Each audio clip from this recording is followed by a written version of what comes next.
हरे कृष्णा, दंडवत प्रणाम आप सभी का। तो आज हम भगवद गीता के 5.10 श्लोक की चर्चा करेंगे। ब्रह्मण्याधाय कर्माणि संगम त्यक्त्वा करोति यः लिप्यते न स पापेन पद्म पत्रम एव अम्भसा।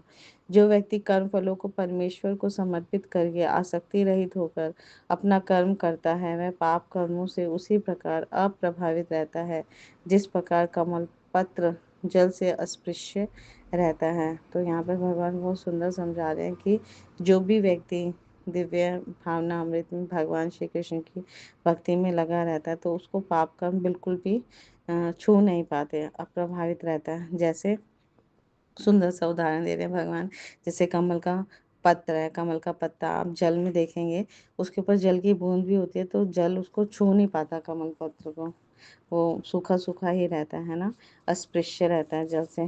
तो इस तरह से हम को अगर हम सभी भगवान को समर्पित करके अपना सारा कार्य करेंगे आसक्ति रहित होकर, तो हम भी पाप कर्मों के से अप्रभावित रहेंगे, है ना। हम इस भौतिक बंधन में नहीं फंसेंगे।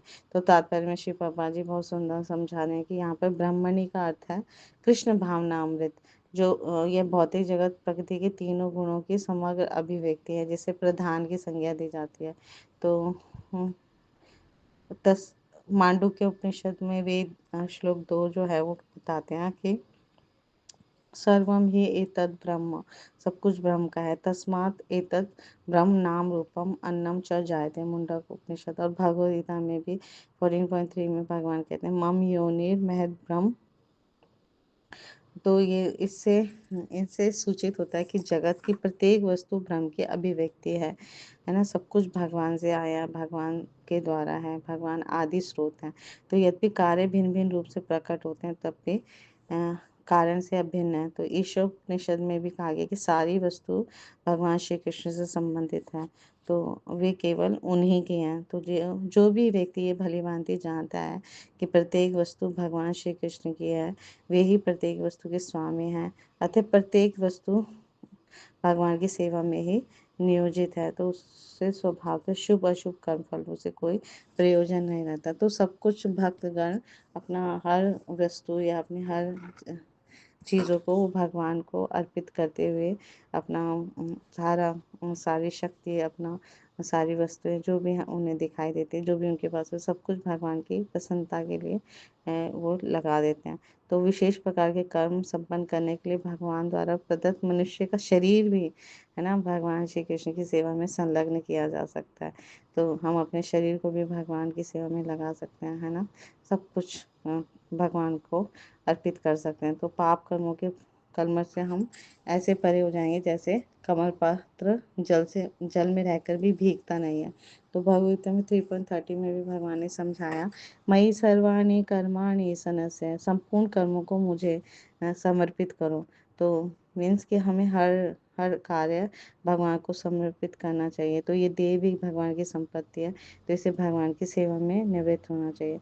और इस कलयुग में सबसे सरल और सर्वोत्तम सेवा जो है भगवान की, वो अपने हम जब मुख से भगवान के पवित्र नामों का जप करते हैं, हरे कृष्णा कृष्णा कृष्णा हरे हरे, हरे रामा राम राम हरे हरे, और अपनी सभी ज्ञान इंद्रियों कर्म इंद्रियों को भगवान की सेवा में लगा सकते हैं। जैसे महाराज अम्बरीश ने लगाया है, अपनी आंखों से भगवान के सुंदर स्वरूप को देख सकते हैं, कानों से निरंतर हरि कथा भगवान का यशोगान सुन सकते हैं, जीवा से उनके पवित्र नाम रूप गुण लीला का कीर्तन कर सकते हैं, श्रवण कर सकते हैं, और स्पर्श इंद्रियों से भगवान की सेवा आदि कर सकते हैं। हाथ पैरों से भगवान के मंदिर में या भगवान के धाम जा सकते हैं, हाथों से उनका मंदिर बुहार सकते हैं, सफाई स्वच्छता करके भगवान के प्रसादम बना सकते हैं। मन से हम भगवान का चिंतन कर सकते हैं, स्मरण कर सकते हैं।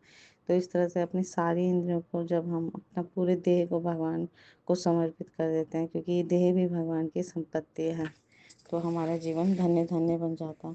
तो कमल पुष्प के पत्ते पर जब जल की बूंद गिरती है तो उसे गीला नहीं कर पाती, बल्कि लुढ़क कर नीचे गिर जाती है।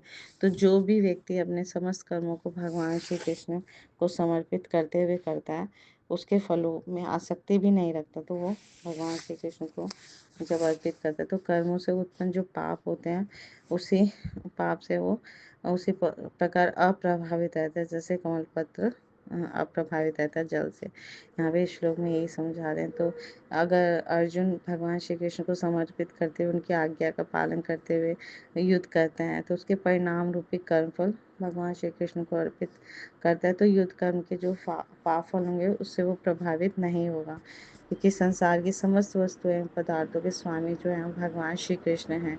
ईशावास्यम इदम सर्वम यत्किंच जगत्याम जगत, ईशोपनिषद मंत्र 1। तो वास्तविक ज्ञानी वही है जो वस्तु को उसके स्वामी को अर्पित कर देता है, तो ऐसे ज्ञानी को कर्म बंधन नहीं लगता। तो हम इस श्लोक से हमें समझ आया कि हमें सब हर वस्तु जो हमारे पास है वो भगवान को समर्पित कर देनी चाहिए, हर कार्य हमें भगवान को समर्पित कर देना चाहिए, तो हम इस भौतिक जगत के बंधन से है ना मुक्त हो जाएंगे, अप्रभावित रहेंगे। Thank you so much. Guru Maharaj की जय, शिव प्रभात की जय, आप सब भक्तजन की जय।